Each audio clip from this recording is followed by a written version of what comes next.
Assalamualaikum warahmatullahi wabarakatuh. Semoga keselamatan, kerahmatan, dan keberkahan selalu menyertai Anda dari Allah Subhanahu wa Ta'ala. Semoga Anda semua diberikan, dipermudah segala urusannya oleh Allah Subhanahu wa Ta'ala. Pertama-tama saya ucapkan terima kasih kepada teman-teman semuanya yang sudah subscribe, juga kepada teman-teman semua yang sudah like, serta semua teman-teman yang sudah viewer saya. Selamat datang juga kepada para viewer baru yang baru nginceng-nginceng aja sekilas maupun menonton secara penuh.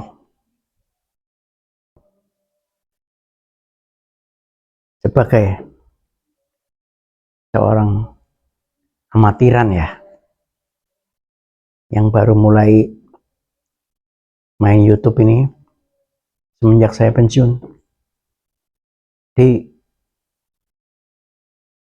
kira-kira bulan Februari akhir 2025. Yang penting buat saya adalah impact, manfaat buat kita semua. Saya tularkan pengalaman dan pengetahuan saya bacakan apa yang sempat saya baca, lebih sempat saya baca daripada Anda yang sibuk belum sempat membaca. Teman-teman, kepatuhan. Apakah anak-anak Anda patuh sama Anda? Apakah karyawan Anda patuh dengan Anda? Mungkin bisa dipertimbangkan uraian di bawah ini. Kepatuhan atau compliance itu pertama kali saya alami. Berarti saya tahu, saya kenal istilah ini itu di PT Bank Niaga Tbk. Dulu belum saya IMB Niaga, masih PT Bank Niaga Tbk. Semarang tahun 1995. Itu saya sudah kenal, saya sudah mengerjakan kepatuhan atau compliance ini. Awal 1995 saya ditempatkan di bagian kredit analis. Mungkin karena latar belakang saya yang pendidikannya ekonomi, jurusan manajemen. Tugas saya adalah terima laporan keuangan dari calon debitur atau peminjam, yang mana yang menyerahkan laporan keuangan ini adalah bagian marketing beserta lembaran order. Marketing menyerahkan ke bagian kami, bagian compliance itu tadi, beserta pengantar ordernya. Order bisa analisa keuangan, appraisal jaminan, dan market checking. Jadi kalau laporan keuangan itu yang menganalisa bukan marketing, Pak, tapi bagian kami, yaitu credit analis. Lalu ada appraisal. Teman kami juga ada yang ahli penilai jaminan. Jadi yang mengerjakan bukan marketing. Yang ketiga, market checking. Jadi pasar dari calon debitur ini kita investigasi. Kalau dia jualan toko kelontong seperti apa, laku enggak. Kalau dia jualan tempe, tahu di pasar, kita lakukan checking ke sana. Nah, saya menganalisa posisi keuangan dari calon debitur. Apa saja? Intinya 3. Profitabilitas, likuiditas, dan solvabilitas. Simpel aja, gampang. Jadi profitabilitas itu adalah intinya untung apa enggak nih perusahaan. Nah, kalau untung itu untungnya karena apa? Kalau rugi, ruginya karena apa? Kemudian likuiditas. Likuiditas itu adalah kemampuan menghasilkan uang kas. Dari mana itu? Apakah dari penjualan atau dari hasil lain-lain? Itu nanti kami akan membacakannya, akan menganalisanya. Yang ketiga, solvabilitas. Gampang kalau bicara solvabilitas adalah kemampuan perusahaan untuk mendapatkan modalnya. Jadi kalau ada perbandingan hutang, bandingkan dengan modalnya. Lebih banyak mana hutang dengan modalnya. Kemudian modal itu tumbuh atau semakin habis gitu. Jadi kalau profitabilitas naik atau stabil itu bagus. Kalau labanya naik itu bagus. Kalau labanya naik tapi kasnya nggak ada, itu juga kurang baik. Jika ada klarifikasi, maka saya akan tanya ke orang marketingnya. Karena orang marketingnya yang kenal dengan debiturnya. Kemudian nanti marketingnya akan melanjutkan pertanyaan saya kepada debiturnya. Misalnya, ini pendapatan kok naiknya sangat drastis. Jadi teman-teman, kalau di analisa laporan keuangan, itu sesuatu yang meningkat secara drastis, secara signifikan, secara mendadak, itu perlu dipertanyakan. Ada apa ini? Nah, apakah karena pendapatannya yang meningkat, atau memang ada penjualan aktif atau tetap, mobil, tanah, dan lain sebagainya. Jadi itu dipertanyakan. Karena apa? Kalau kenaikannya bukan karena usaha debitur, padahal yang namanya angsuran itu kan terus setiap bulan sampai sekian tahun. Nanti kalau penghasilannya jelek gitu ya, hanya di tahun tertentu, besoknya lagi turun lagi, ya kan? Jadi laba tetap. Ada apa? Jadi ada yang namanya tren ya, dari tahun ke tahun itu laba kok ajak terus itu, ya kan? Itu antara lain yang diperbincangkan antara kredit analis dengan marketingnya, dan seterusnya dan seterusnya. Jadi nanti kesimpulannya adalah laporan keuangan baik ditunjukkan oleh profit yang baik, oleh likuiditas yang baik, dan oleh solvabilitas yang baik. Dan ini pendapatnya dari kredit analis itu adalah independen.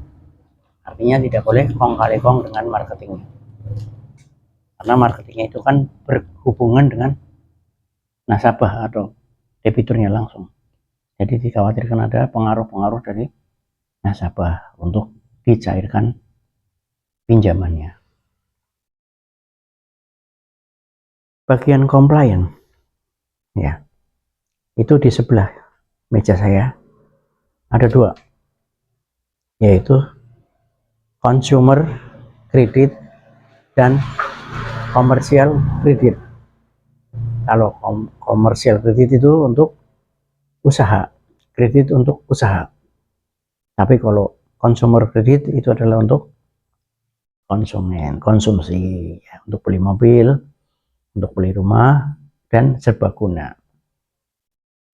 Nah, bagian compliance ini itu tugasnya adalah menjelang pencairan pinjaman, itu dia akan memeriksa dokumen-dokumen yang sudah dikumpulkan oleh nasabah dan marketing.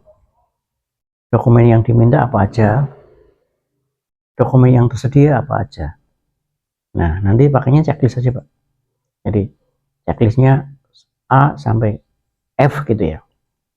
Nanti yang tersedia apa? Misalnya sertifikat tanah kalau itu jaminannya tanah, BPKB kalau itu jaminannya BPKB, KTP suami istri, ini harus 2, Pak, pasangan kawin, surat nikah, tanda tangan pada akad.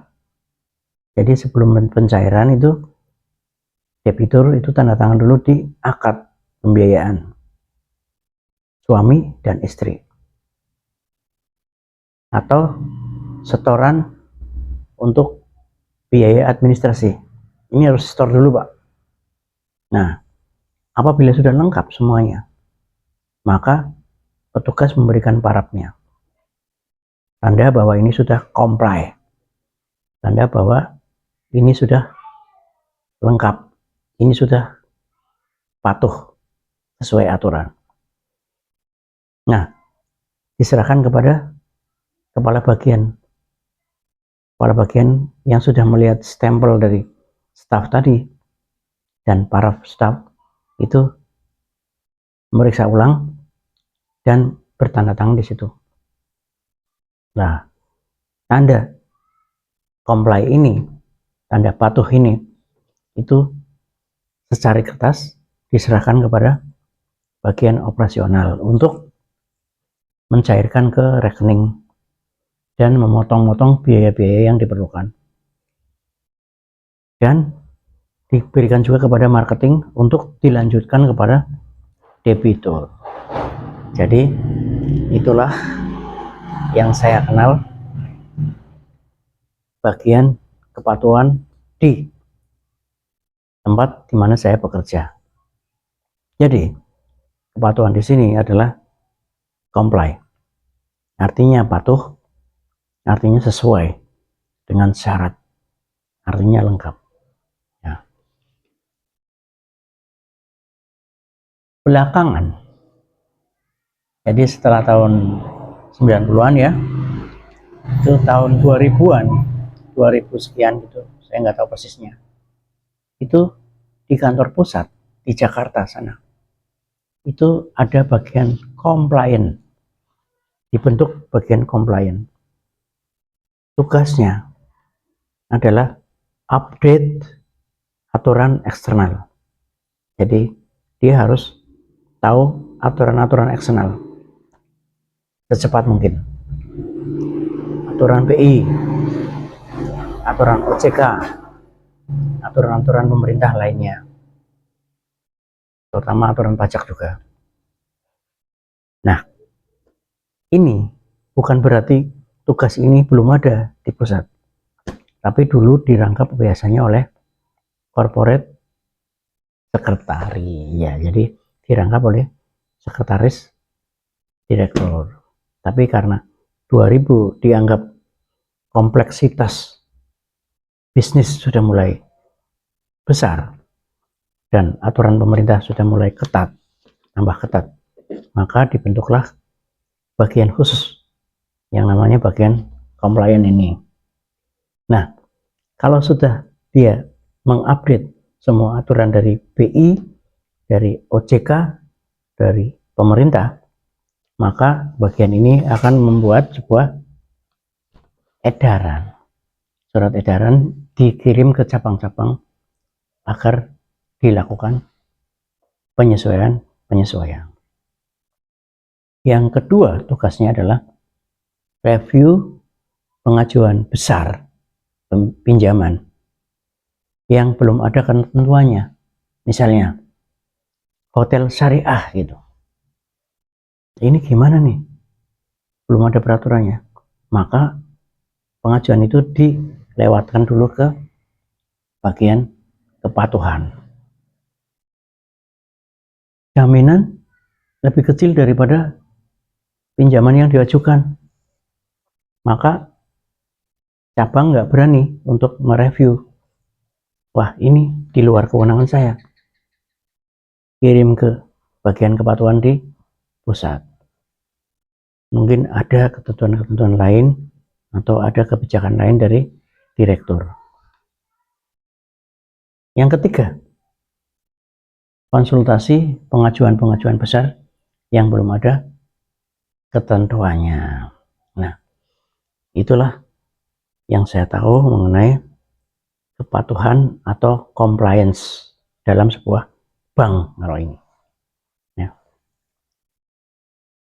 Kemudian semenjak tahun 2000, regulasi pemerintah bertambah banyak, resiko reputasi juga naik, kompleksitas operasional baik perbankan maupun bidang lain juga berkembang. Perkembangan teknologi juga pesat. Ditambah lagi perusahaan-perusahaan internasional dan multinasional. Maka divisi kepatuhan atau divisi compliance ini tidak hanya penting bagi bank, tapi setiap bidang industri yang highly regulated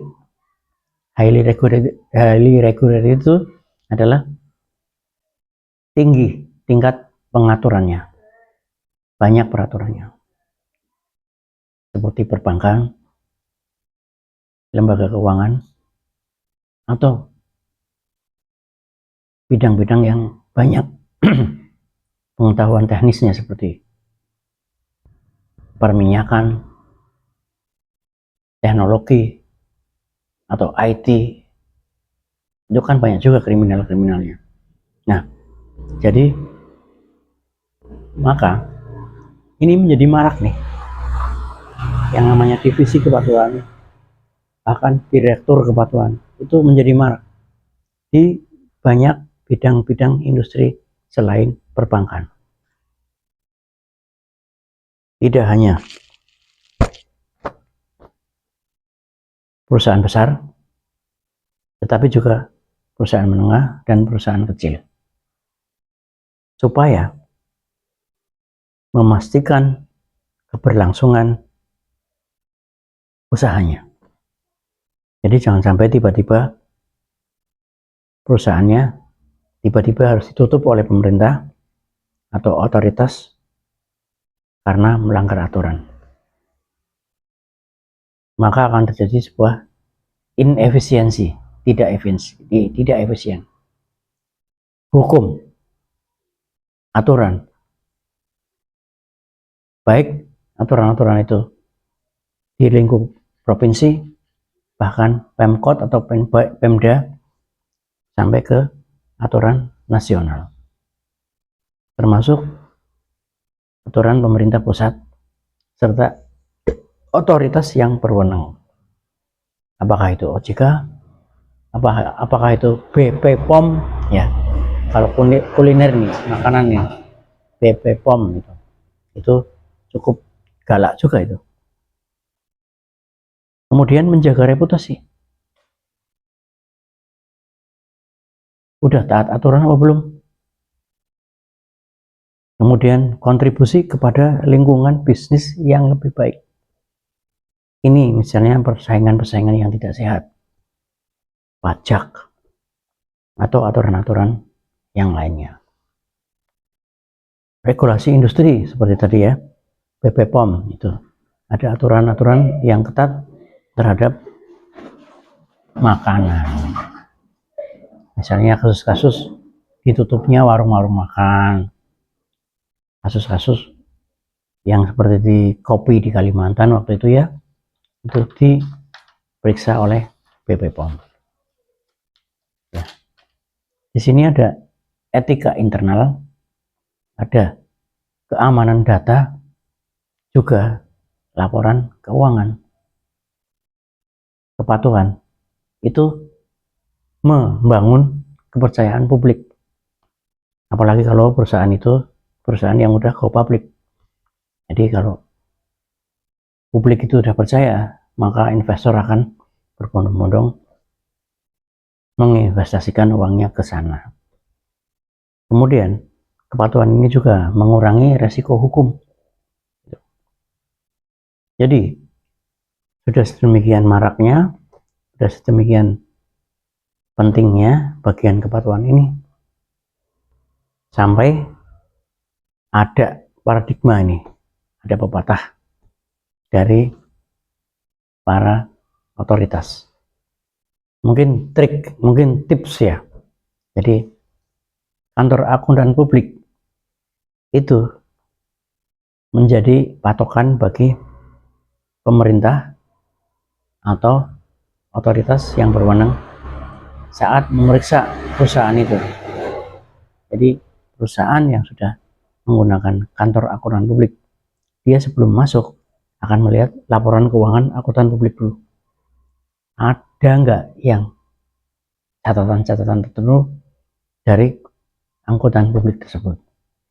Nah, akuntan publik itu kalau mau mengaudit akuntansinya, dia pasti akan memanggil divisi compliance. Dia akan memanggil divisi kepatuhan. Ya, demikian juga otoritas moneter ataupun otoritas industri. Jadi, divisi compliance ini atau kepatuhan ini sudah menjadi rujukan bagi pihak eksternal yang mau masuk untuk tahu informasinya. Nah, ini mungkin juga bisa jadi peluang bagi Anda ya yang membutuhkan pekerjaan ya di divisi kepatuhan. Jadi divisi kepatuhan ini sebetulnya mudah. Jadi kerjanya hanya pakai checklist saja. Ini aturannya, ini penerapannya. Sudah sesuai aturan apa belum?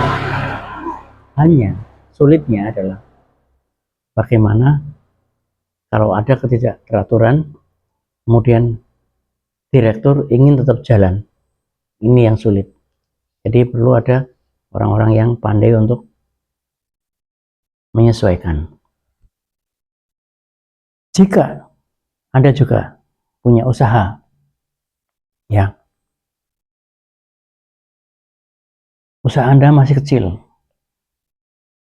usaha Anda masih baru, dari awal sebaiknya anggap Anda akan menjadi besar.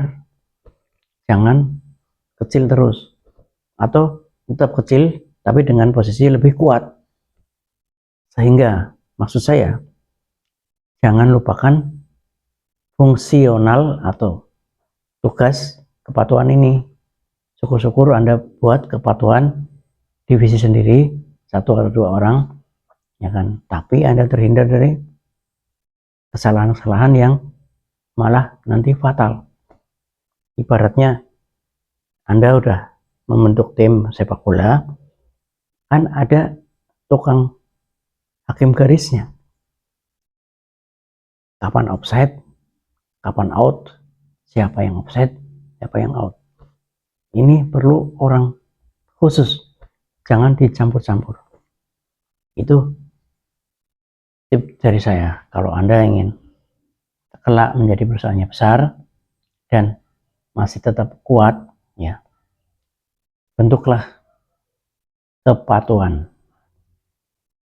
Karena nggak ada yang bisa besar tanpa Anda patuh.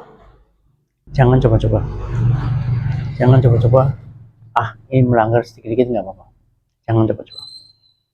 Yang kedua, lurus dulu dari kecil. Benar dulu dari kecil. Jangan ada penyimpangan, jangan ada kebohongan, apalagi laporan ganda, apalagi laporan internal yang berbeda dengan laporan eksternal, ya. transparan, jangan ditutup-tutupi, agar setiap kali Anda siap untuk besar, maka Anda sudah kuat. Demikian dari saya, mudah-mudahan bermanfaat. Terima kasih. Assalamualaikum warahmatullahi wabarakatuh.